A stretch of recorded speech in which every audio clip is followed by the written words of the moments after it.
Hello दोस्तों, नमस्ते, प्रणाम। हम किरण शर्मा, हम मंजू शर्मा अपना यूट्यूब चैनल पर सबके स्वागत करे छी। नमस्ते, प्रणाम, सब दीदी भाई के प्रणाम, सब यूट्यूब फैमिली के प्रणाम, जते दाई माई चाची दीदी सुन में सबके प्रणाम। और हम दोनों देवरानी जेठानी जा रहे छी बहुत प्यारा सा, बहुत सुंदर सा छठी मैया के गीत गावा। सब जरूर सुनब और कमेंट करके जरूर बताएं किनका सबके गीत पसंद है, किनका बहुत सबके प्यारा नहीं। सा गीत हम सब जरूर बहुत सुनब। प्यारा सा गीत है, सब जरूर सुनब, प्यारा आशीर्वाद जरूर देब। आ छठ पूजा बहुत लगी चाय आबि गेल छै अहाँ सबके, एके लक हम सब छठी मैया के गीत गावे जा रहे छी, सब जरूर सुनब। डोमारा के बेटी दीनानाथ करैया पुकार। डोमारा के बेटी दीनानाथ करैया पुकार। सुपलिया सुपहे परबैती न छठी माई के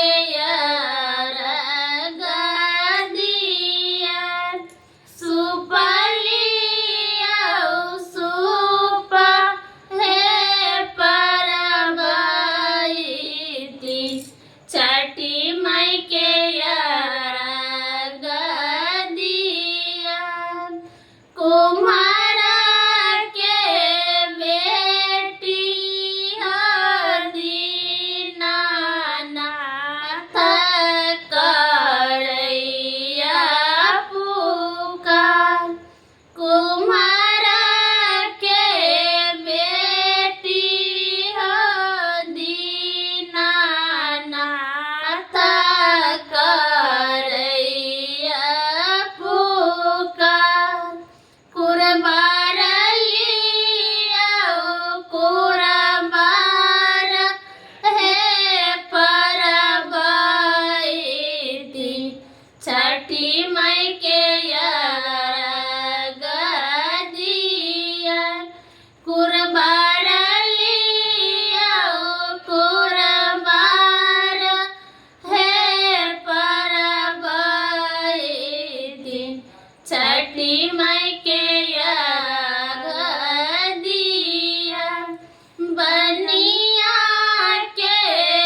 पियरी पे